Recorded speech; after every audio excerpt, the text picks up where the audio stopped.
What are some of the things that fans want to know most about from Brutus the Barber? What do you feel like are the most common questions you get when you sit across the table? Do you really cut their hair? Yeah, I really do. Oh, never cut mine. I'll go clip. Big hunk of hair will fall off. They'll go, you really did it. Everybody will laugh. Yeah, that's... Yeah. You know. Go ahead. Sorry. Oh, it's all good. Oh, no, I was just saying, I had never thought about you sitting at the table, like, actually cutting fans' hair. Is that pretty common where fans walk up and they're just like, hey, you give me a little cut right now, Brutus? Does that happen all the time? People are like, yeah, man, pretend like you're cutting in, and when they go walk away, I'll go snip right behind their head. But I really won't cut their hair. But occasionally I'll get maybe a little piece, and they'll laugh, and they'll go, oh, my God, he cut it. Everybody will go, look, he cut your hair. And then they'll be all excited, though. Nobody's ever been mad. When you I don't mess them up. When you go to these cons, how often do people want to get the signature for the Booty Man or some of the other personas that you had throughout the years, or is it largely Brutus the Barber you think people have an affinity for? It's mostly Brutus the Barber. Occasionally there's some Zodiac fans. The Zodiac thing was kind of a cult, the Dungeon of Doom stuff, but that was fun. Occasional disciple picture here and there, but 99.9% it's just Brutus Beefcake stuff. Did you enjoy the Dungeon of Doom stuff? Were you a fan of that kind of cartoony, over the top kind of gimmick that you got there with Zodiac Man?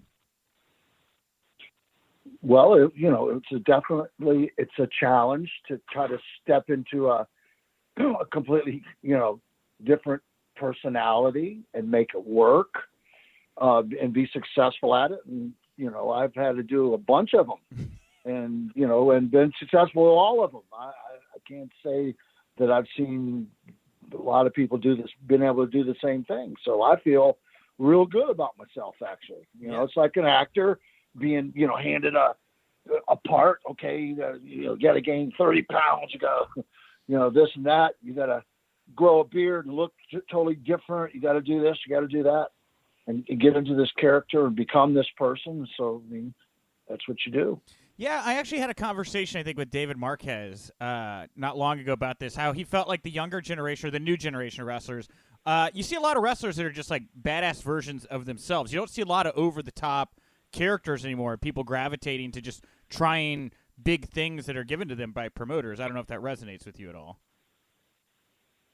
Well, it does. It's just, business has changed. Things are different. They're back in the 80s and early 90s. There was a lot of personality put into the characters. Coco Beware's, the Don Morocco's, the Honky Tonk Man. Everybody, doing their thing, and there was so much variety. People really love that. Well, lastly here, while we're touching on SummerSlam, you brought up Mr. Perfect there.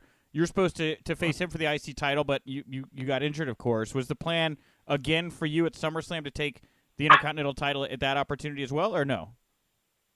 Oh, absolutely. And Kurt and I had a great thing going, and I was going to work with him for pretty much the next 12 months, everywhere. We were doing phenomenal business, and the stage was set. That was a really tough one to suddenly lose, your health and the accident. They say you're never gonna drive a car again. They say you can't. They didn't want me to even drive a car, much less ever get back in the wrestling business and become a WWE superstar again. That was an amazing time. It was some tough times, the worst of times and the best of times.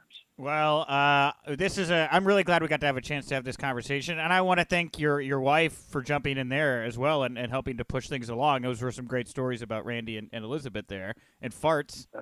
Farts. Beefcake. All you just Google her up and you'll see her. Again, BrutusBeefcake.com, baby. There it is. I was going to say, yeah, you'll be able to